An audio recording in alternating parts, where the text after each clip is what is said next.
Hello everyone, welcome to part third of our classes.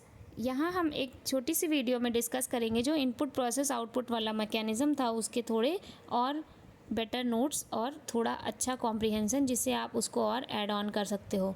जैसे कि input में मैंने बताया था कि इनपुट में आपका प्रीवियस नॉलेज ज़रूरत है, तो इनपुट की हेडिंग में आप इस तरह लिख सकते हैं: input previous achievement, abilities, level of motivation, comprehension level of learner, skill of teaching, awareness of teaching, training method, availability and skill for teaching aids।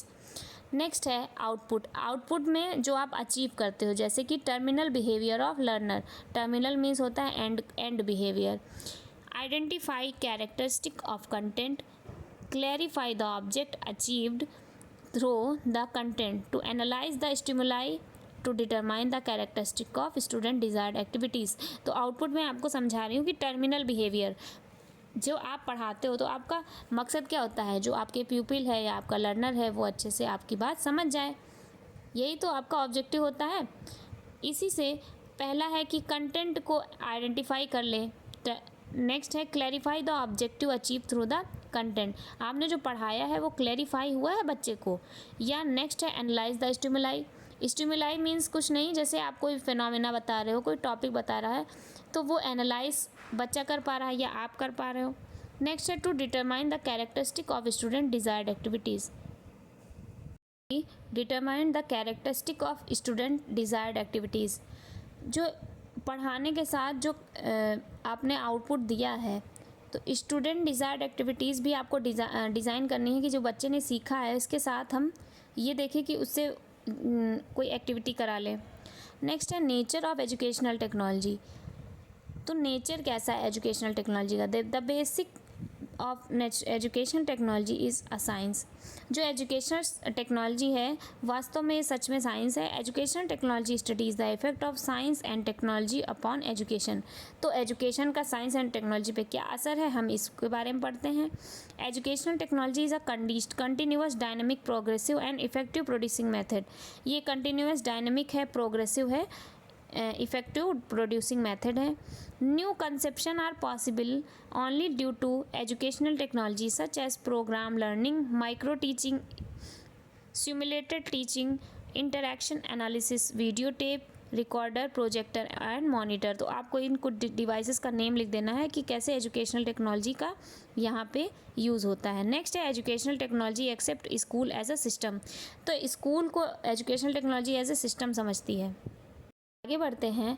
Educational technology में be defined as application of laws as well as recent discoveries of science and technology to process of the education. ये Indian education है, S Kulkarni की definition है कि जो modern educational development है, technological development है, उनका एप्लीकेशन थ्रू एजुकेशन।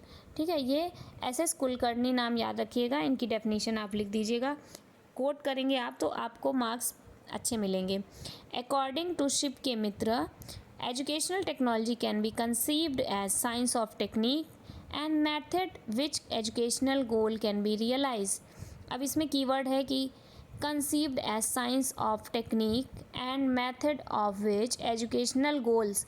ये एजुकेशनल गोल आपका कीवर्ड है, कैन बी रियलाइज्ड। आप चाहिए तो इनको ब्रेक करके ये डेफिनेशन एज इट इज़ याद कर लीजिए। नेक्स्ट है scientific characteristic of educational technology. Scientific characteristic क्या है, फिर आपको इसका हेल्प लेना पड़ेगा। इन साइंटिफिक जहाँ भी होगा आपको डायरेक्ट कॉन्सेप्चुअल चीज़ें बतानी होंगी, जैसे कि input process output, method and technique for effective learning, application of scientific knowledge and principle of education, teaching, training, instruction, organisation of learning condition for realising goal of education, designing and measuring instrument for testing learning outcome. It facilitate learning by controlled environment, media and method. अब आप इसको scientific characteristic of educational technology में आप अपने भी word add कर सकते हैं। जैसे आप जो भी पढ़ाते हैं, आपने जो भी एक्सपीरियंस किया है, आप उसके हिसाब से साइंटिफिक अप्रोच दिखा सकते हैं। General characteristic of educational technology क्या है? Application of scientific process to man's learning. Scientific process को मैन की लर्निंग में ऐड करना। It makes teaching learning process effective as well as more efficient, that is economical. कोई भी चीज़ जब सस्ती होती है हम उसको क्या कहते हैं, इकोनॉमिकल ही तो कहते हैं। तो ये टीचिंग लर्निंग को थोड़ा सस्ता करता है। Systematic study of educational process को सिस्टमेटाइज कर देता है। It is a art of teaching, very important definition. It is art of teaching as a science of learning as stated by B.F. Skinner. तो ये क्या है, एक कला है पढ़ाने की और साइंस ऑफ लर्निंग है, विज्ञान है याद करने का। तो जो आर्ट है, आर्ट ऑफ टीचिंग याद कर लीजिएगा और साइंस को लर्निंग में लिख लीजिएगा। ये B.F. स्किनर की डेफिनेशन है। लेक्चर थोड़ा बड़ा होगा, मैं आज यूनिट 1 आपकी कंप्लीट करा दूंगी।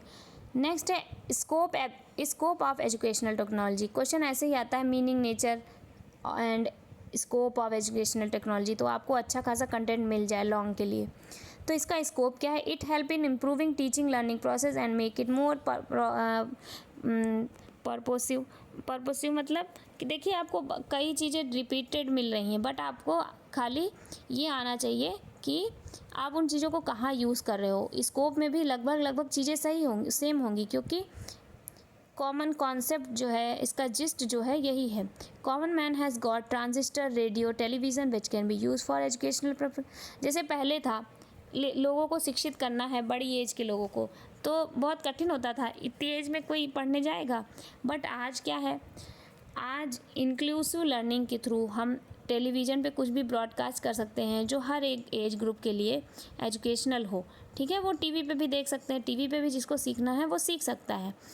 करेस्पॉन्डेंस एजुकेशन, जिसको आप डिस्टेंस कहते हो, ये भी इफेक्टिव हो गई है by use of radio, TV, tape recorder etc। Less use of materialistic resource like building, furniture, space.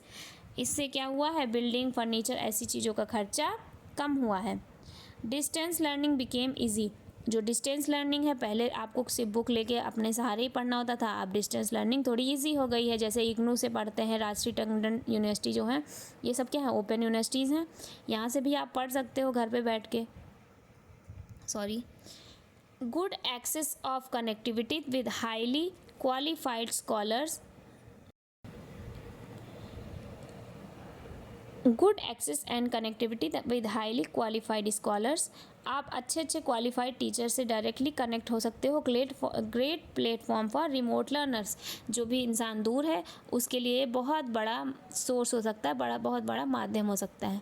Conclusion ये मैंने खुद से डिज़ाइन किया है। After this we can conclude that the scope of relevance of the educational technology is very broad and increasing day by day. ये जो educational technology का scope है ये बहुत बड़ा है और ये बढ़ ही रहा है दिन ब दिन। It is working parallel with the manual और कन्वेंशनल एजुकेशन। ये हमारी कन्वेंशनल एजुकेशन के पैरेलल चल रहा है and both are equally important for learner. पर ये ध्यान रखना चाहिए कि लर्नर के लिए दोनों चीज़ें ही ज़रूरी हैं। It depends upon previous knowledge, habit of learner that how much he or she is using technology as a tool for imparting knowledge in student। ये तो लर्नर पे डिपेंड करता है कि वो कितना ज़्यादा रिलायंट टेक्नोलॉजी पे कर सकता है या उसके लिए मैनुअल एजुकेशन ही अच्छी है। But in my sense education technology gave lots of avenues for the new learners and software approach. Next हमारा टॉपिक है, ये शॉर्ट क्वेश्चन में भी अलग अलग आ सकते हैं और अगर नहीं आया तो आप इनको एक साथ लिख सकते हो कई हेडिंग्स में। हार्डवेयर एंड सॉफ्टवेयर अप्रोच क्या है? Hardware approach mechanises the process of teaching so that teachers would able to deal with more student with less expenditure in educating them. Hardware का मतलब है कोई भी टूल, कोई भी गैजेट जिससे टीचर पढ़ा सकता है। Software approach uses the principle psychology for building in learner and complex repository of knowledge and modifying his behavior।